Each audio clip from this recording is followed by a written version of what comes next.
તો આજે આપણે બનાવીશું હૈદરાબાદી પનીરની સબ્જી। તો એના માટે અહીંયા આપણે એક કઢાઈમાં 2 ચમચી જેટલું તેલ ગરમ કરવા માટે મૂકી દઈશું। તેલ ગરમ થઈ જાય એટલે આપણે એમાં 1 કપ જેટલી સમારેલી ડુંગળી એડ કરી દઈશું અને ડુંગળીને સારી રીતે મિક્સ કરી અને નરમ થાય ત્યાં સુધી આપણે સાતળી લેશું। પછી આપણે અહીંયા 2 લીલા મરચાંના કટકા, 5 થી 7 આપણે લસણની કળી અને 1 ચમચી જેટલું આદું સમારીને એડ કરી દઈશું। અહીંયા ગ્રેવીને ઘાટી કરવા માટે મેં અહીંયા થોડા તરબૂચના બી અને કાજુ એડ કર્યા છે। બધાને સારી રીતે મિક્સ કરતી વખતે અહીંયા આપણે 1 ચમચી જેટલું મીઠું એડ કરી દઈશું। હવે મીઠું એડ કરીને બધાને સારી રીતે મિક્સ કરતા રહીશું। ડુંગળી ત્યાં સુધી સાતળવાની કે જ્યાં સુધી એ સાવ નરમ ના થઈ જાય। પછી આપણે 1 જોડી પાલકની ધોઈ અને એડ કરી દઈશું। થોડા આમથા ફુદીના એડ કરી દઈશું અને થોડા ધાણા એડ કરી દઈશું। હવે આપણે ત્યાં સુધી પકાવશું કે જ્યાં સુધી આ બધું સોફ્ટ ના થઈ જાય, કેમ કે આપણે આની ગ્રેવી બનાવવાની છે। પછી એક બાઉલમાં 1/4 કપ જેટલું દહીં લેશું। દહીંમાં આપણે 1 ચમચી હળદર પાવડર, 1 ચમચી ધાણા પાવડર, 1 ચમચી લાલ મરચું પાવડર, 1 ચમચી ગરમ મસાલા પાવડર, 1 ચમચી જેટલો કિચન કિંગ મસાલો, 1 ચમચી જેટલો ચાટ મસાલો, અડધી ચમચી જેટલી કાળા મરીનો પાવડર એડ કરીશું અને શાકનો કલર લાલ આવે એના માટે 1 ચમચી જેટલું કશ્મીરી લાલ મરચું અને 1 ચમચી જેટલું મીઠું એડ કરી અને બધી સામગ્રીને આપણે મિક્સ કરી લઈશું। આ મિશ્રણ આપણે જો બનાવીશું તો કઢાઈમાં આપણે સબ્જી બનાવતી વખતે તળિયામાં એક પણ મસાલો ચોટશે નહીં।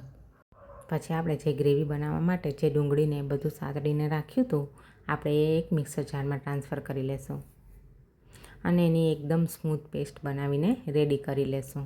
આ સબ્જીનો ટેસ્ટ ખાવામાં એકદમ મસ્ત લાગે છે અને પનીર ટીકા, પનીર બટર મસાલાથી એકદમ અલગ જ લાગશે। હવે આપણે પનીરને તળવા માટે એક પેનમાં તેલ ગરમ કરવા માટે મૂકી દઈશું। અહીંયા વધારે તેલ નથી લેવાનું, 2 ચમચી જેટલું તેલ લેવાનું છે। પછી મેં અહીંયા 200 ગ્રામ જેટલું પનીર છે એ પેનમાં એડ કરી દીધેલું છે। પનીરને આપણે ત્યાં સુધી તળીશું કે જ્યાં સુધી એનો કલર 2 સાઈડ ચેન્જ ના થઈ જાય। 2 સાઈડ ઉલટ પલટ કરી અને સારી રીતે આપણે એને તળી લેશું। પછી આપણે એના ટુકડા કરી લેશું। તમને જેવા ટુકડા જોતા હોય એવા ટુકડા તમે કરી શકો છો। પછી આપણે એક કઢાઈમાં તેલ ગરમ કરવા માટે મૂકી દઈશું અને આપણે એમાં 1 ચમચી જેટલું જીરું અને અડધી ચમચી હિંગ એડ કરી દઈશું અને પછી ખડા મસાલા એડ કરી દઈશું। આ બધાને સારી રીતે મિક્સ કરી લેશું અને પછી આપણે જે ગ્રેવી રેડી કરી હતી એ આપણે એડ કરી દઈશું। આપણે પાલક અને ફુદીનો એડ કર્યો છે એટલે ગ્રેવીનો કલર થોડો ગ્રીન આવશે। હવે આ બધા ગ્રેવીને સારી રીતે મિક્સ કરી અને થોડી વાર સુધી ચડવા દઈશું કે જ્યાં સુધી એમાંથી તેલ છૂટું ના પડી જાય, આપણે ત્યાં સુધી ચડવા દઈશું એને।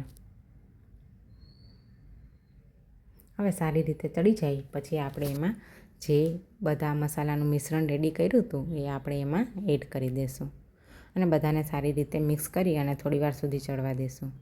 બધું સારી રીતે ચડી જાય અને તેલ છૂટું પડવા માંડે એટલે આપણે એમાં થોડી કસૂરી મેથી એડ કરીશું।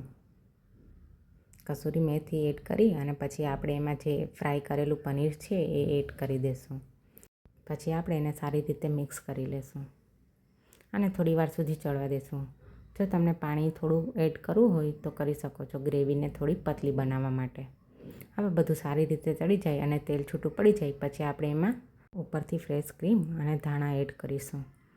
જો તમને મારી રેસીપી સારી લાગી હોય તો વિડીયોને લાઈક, કમેન્ટ અને સબસ્ક્રાઈબ જરૂરથી કરજો। Thank you.